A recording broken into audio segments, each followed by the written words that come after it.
is Kelly, and I am on my way to a WAG walk.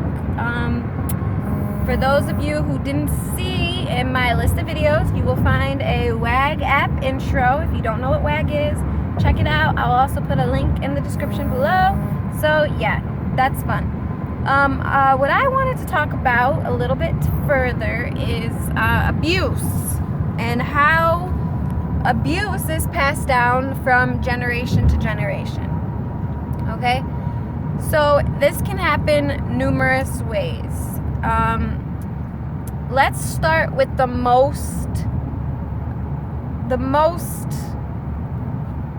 terrible way that this can happen. Let's say that your father or your mother come home every night and would beat you, okay? Chances are your father's parents, one of them, would come home every night and beat them. All right? So chances are they got beat as children. They raised children doing the same thing, beating their children. And now you are left with a choice. But sometimes it's not really a choice. Let's say you got beat a whole lot, okay? You took in a lot of your parents' negative energy, because that's what happens when someone hits you. We already talked about this. It is a transference of negative energy, and the amplifications are the deciding factor on exactly what fear cycle we get put in. So the most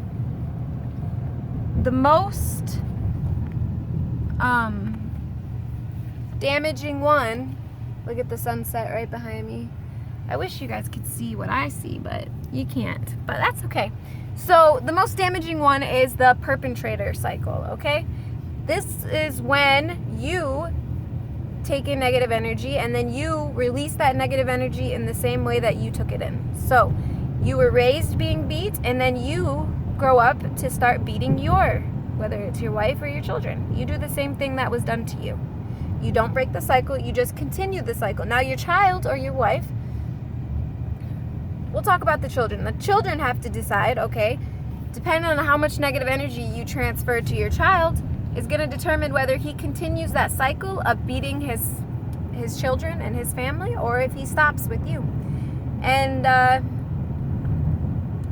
so that is one way that trauma can be passed down through generation to generation. Dad hits the son hits his son, and so forth and so forth, okay? Next is witnessing someone else. So let's say your dad comes home and beats your mom. And so you witness that as a child, and one of two things happen. You either go home and start hitting your wife, or you start to protect people. There's a savior mode. Okay? You try to stop people from going through that. But so we have the perpetrator mode, and then we have the victim mode, right? So let's say you're the woman who watched her parents beat each other, maybe got beat too as a kid, and what happens to you, because maybe you didn't take in that energy directly, but you witnessed it, you actually end up a victim of abuse, all right? You end up in relationships where you're always the one being abused. You end up in situations where you're always playing the role of the victim, okay? Always taking in that negative energy. And so we have to really look at what we're doing, why we're experiencing the things that we did. So with me, I witnessed my mother get beat a lot, and I ended up in very abusive relationships where I was the one getting, hit and abused. So it wasn't until, like I told you guys, that very last relationship I had where I broke the cycle, but it's a very real thing, we actually relive the traumas of our childhood. That is why trauma healing is so important. Childhood trauma healing is so important, because it really dictates our life today. So a less extreme, but still a fear cycle, is the savior mode. So what happens? Now, when I was young, I witnessed my stepfather beating my dog, and I couldn't do anything about it because he would also beat us. So it was actually one of the worst things. And what happened was it really did something to me. And so I ended up being a dog savior, okay? I became obsessed with dogs and saving dogs, and all I wanted was dogs. And I grew up to actually rehabilitate dogs, aggressive dogs and different dogs with behavioral issues. So yeah, there's the savior mode where you try to save people from experiencing the same thing that you experience. But all of these modes are something that we want to get control over, because even the savior mode can be unhealthy. I would walk into an animal shelter and instantly bawl my eyes out.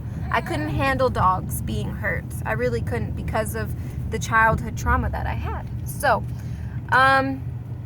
yeah, trauma really, like I said, depicts how your life ends up, and it's something that we all really need to take seriously, because we do not want our trauma passed down to our children and then our children's trauma. That's why the world is so messed up, because we have generations of trauma in our DNA, and we're not healing this trauma. We're just recreating it and reliving it and passing it on to the younger generations. So we need to start really taking a look at ourselves, what we're doing with our families, what we're teaching them, how we are passing down our own traumas, and we need to nip it in the bud.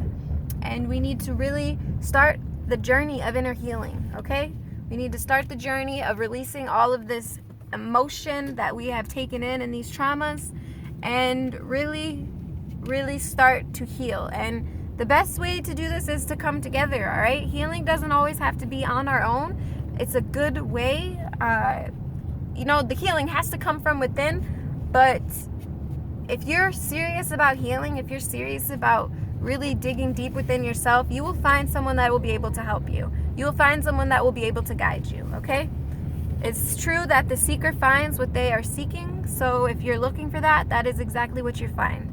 Whatever you're looking for in life, that is what you find, because you, in the end, are who creates your reality by your thoughts and feelings, okay?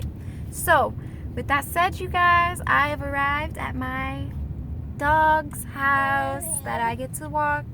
It's a pit bull named Cinnamon. I'm so excited. So, okay.